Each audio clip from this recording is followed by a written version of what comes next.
مرحبا من ميسم الورد وهلا يا كل غالي، ضيفنا نستقبله بالعود الأزرق والمباخر،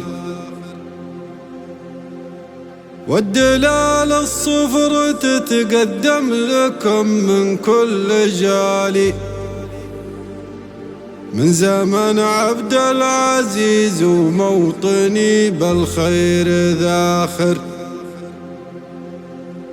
يوم ابو خالد مؤسس شركة ورد بجهوده، ميسم الورد الجميل الطايفي فخر الأسامي.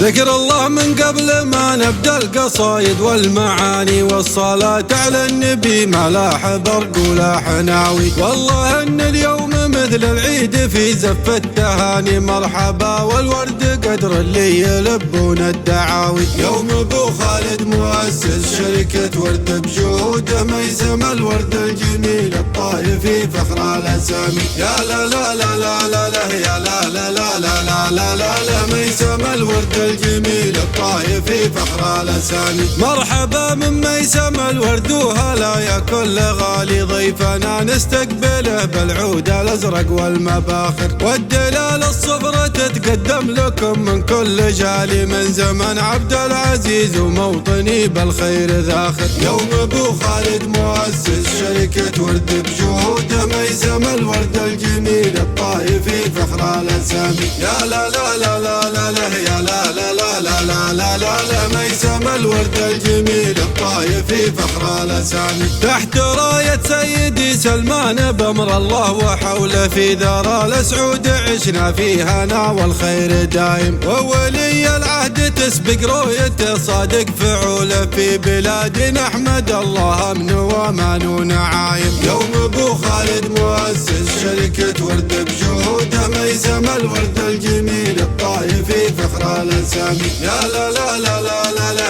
يا لا لا لا لا لا لا لا لا، ميسم الورد الجميل الطايفي فخر الأسامي. عاش ابو خالد سليل المجد والرجل العصامي، من نجاحاته دروس وسيرته فخر ورجوله، ما خذ الامداح بالتلفيق ولا بالكلام، رمز في زهران يوم الفخر ما كل يطوله. يوم ابو خالد مؤسس شركة ورد بجهوده، ميسم الورد الجميل الطايفي فخر الأسامي. يا لا لا لا لا لا لا يا لا لا لا لا لا لا لا لا، ميسم الورد الجميل الطايفي فخر الأسامي. شركة ورد وعقارات أصبحت في السوق معلم، واصبح اسمه في صعود وكل ما يبغى يضيفه، ميسم الورد الجميل الطايفي، والناس تعلم ان عبد الله كفو وان النجاح اصبح حليفه. يوم ابو خالد مؤسس شركة ورد بجهوده، ميسم الورد الجميل الطايفي فخر الأسامي. يا لا لا لا لا لا لا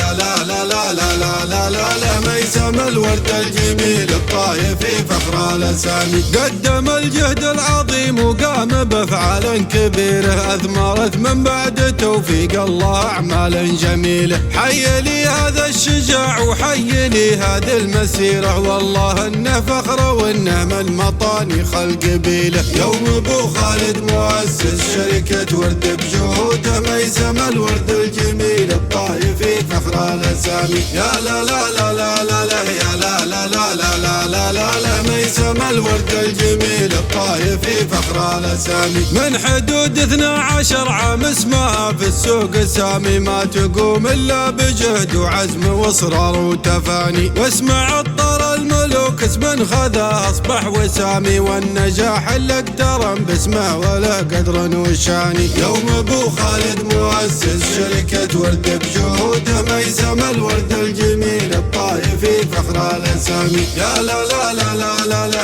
يا لا لا لا لا لا لا لا لا، ميسم الورد الجميل الطايفي فخر الأسامي. شركة متخصصة في الورد مع مستخلصات تعتني بالورد وعطوره ودهن العود غالي، دهن ورد طايفي نخبة والابداع بصفاته، ودهن مستخلص من البتلات وللورد الجمالي. يوم ابو خالد مؤسس شركة ورد بجهوده، فخر الأسامي. يا لا لا لا لا لا لا يا لا لا لا لا لا لا لا لا ميسم الورد الجميل الطايفي فخر الأسامي. أجود الأنواع تنتجها بحرص وتنتقيها مستخلص بتلة الورد الطايفي قيمة وجودة. من خذا منها مدحها ومن سمع عنها يجيها دهن من مستخلصات الورد تهتم بوجوده. يوم ابو خالد مؤسس شركة ورد بجوده ميسم الورد الجميل الطايفي فخر الأسامي. يا لا لا لا لا لا لا يا لا لا لا لا لا لا لا لا ميسم الورد الجميل الطايفي فخر الأسامي. ميسم الورد أصبحت للسوق والتجار مرجع لعطور الورد ودهن العود ما معها منافس. أجود الأنواع تنتجها ولا في السعر مطمع والبشاشة طبع راعيها ما يظهر وجه عابس. يوم ابو خالد مؤسس شركة ورد بجوده ميسم الورد الجميل الطايفي فخر الأسامي. يا لا لا لا لا لا لا يا لا لا لا لا لا لا لا لا ميسم الورد الجميل الطايفي فخر الأسامي. تنتج من انواع دهن العود وانواعه جميله ما حد يقدر ينافسها وجودتها يضاهي. وانتجت عطر باسم زهران فخر في القبيله لان صاحبها يباهي باسمنا اللي بان باهي. يوم ابو خالد مؤسس شركة ورد بجوده ميسم الورد الجميل الطايفي فخر الأسامي. يا لا لا لا لا لا لا يا لا لا لا لا لا لا لا لا ميسم الورد الجميل الطايفي فخر الأسامي. والختام اكرر الترحيب قدر الكل خاطر في مكان الوافي اللي ما يحسب للملامة عند من يملك سماحة نفسه ويضا طيب خاطر. هذا هو عبد الله عطر الملوك اسمع علامة. يوم ابو خالد مؤسس شركة ورد بجوده ميسم الورد الجميل الطايفي فخر الأسامي. يا لا لا لا لا لا لا يا لا لا لا لا لا لا لا لا ميسم الورد الجميل الطايفي فخر الأسامي. يا لا لا لا لا لا لا يا لا لا لا لا لا لا لا لا ميسم الورد الجميل الطايفي فخر الأسامي.